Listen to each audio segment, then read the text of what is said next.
welcome back to PincheAls Garage. Pretty much, we tried to put the motor in a couple of days ago, but the cherry picker failed on us. So I picked up my cherry picker from my friend's house from another engine that I'm building. I'm doing a VR6 all motor build on a buddy's car.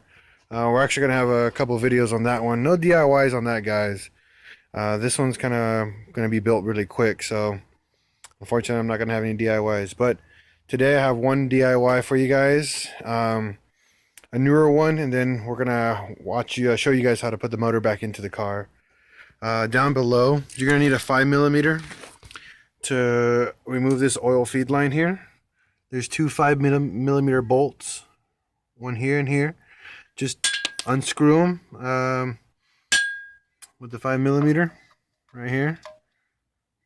Unscrew it. Keep an oil pan down below. We just drained the oil on the engine finally. Just unscrew those. Oil line comes right off, and then we'll show you guys how to put the new oil line in properly, so you guys don't have any issues with that. So I'm going to remove this pan line right here using the 5mm Allen. Just break it loose.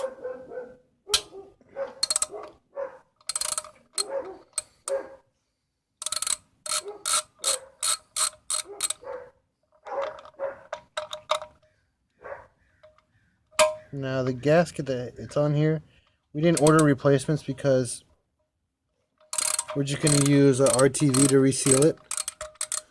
It's not a big deal. It's not worth an extra $5 just to get a new gasket for this. So that's why we didn't. Just be very careful because these bolts do strip really easily. So I highly recommend that you just take your sweet time on this.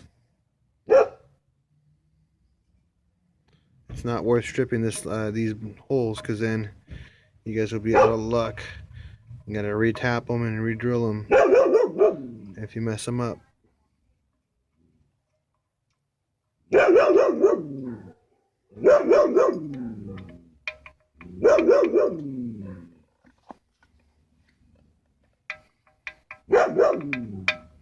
My dog's going crazy. They typically do when the neighbors come by.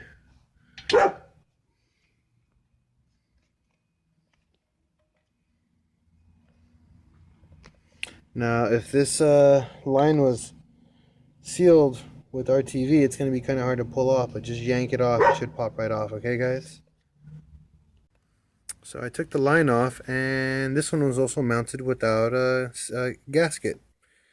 Just pretty much some RTV. It goes on just fine. Make sure you don't run any oil or heat it up for about a good 2-3 hours. You want that RTV to seal nicely. Just to show you guys.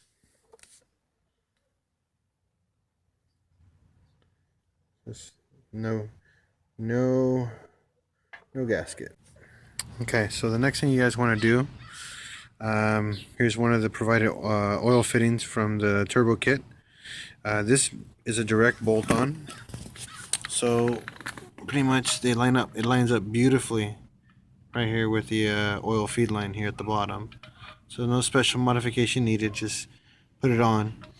We're gonna slap on some RTV. I always use black high temp RTV, so this bad boy right here. This works really well. I use it for almost everything that I need to, like, reuse a gasket or make a gasket. Works really well, guys. So just slap some on your little finger. About a pea size. Now, let's see if I can actually do this with one hand. Which I don't think I can. So, I'll hold it between my legs.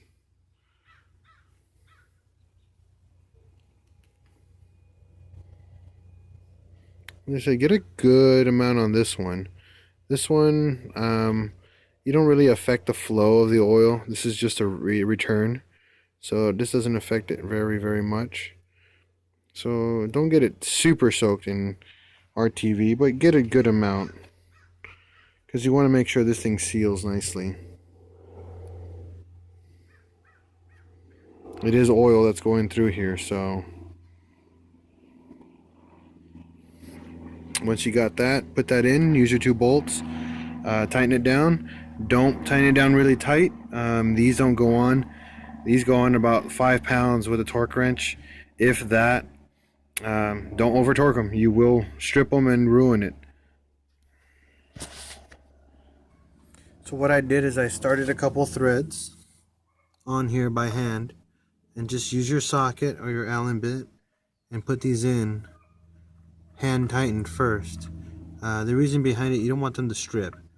You want them to go in nicely, always by hand. Never install these with an impact gun or a ratchet. Always put everything by hand first. If the bolt never goes in by hand easily, there's a problem, and you need to correct it and find out what's going on. Once you get it all the way to the end, get your ratchet and just tighten these down a little bit. I said about 5 pounds is more than enough on these guys. Yeah, they'll hold for a very long time. And the nice thing about these, having a fitting versus an actual like built-in feed line like the one down below, you can change your line, you can increase the width, you can change the length, and without taking things apart, you just need to change an oil line. Once that's on, you install your oil line. You need an adjustable wrench for this one. You're gonna place the angled portion on the bottom and the straight portion on top, right here where the feed line starts. Start at the top and then work your way down. Always do everything by hand, guys. Never use tools to do a simple job first, because you can ruin them and then end up regretting it. This line is going to be a little hard to put in because it is a large line, so you do have to bend it a little bit to get it in, but it will go in, okay? So this is how the oil line's routed. Turn it over to the left and then just bend it down. It won't kink the hose up. It's a nice clean bend, so it allows the oil to pass through. The reason for this, you have to be able to clear the axle. It clears it about 1/2 inch, so you got enough space for the axle to go through and it won't bind or bug it or rub against it. If you want it to go further down, just turn this, unloosen the hose and turn it further down, and they'll open the gap up more here if you are concerned for it hitting the line. But that's the oil line install. Pretty easy.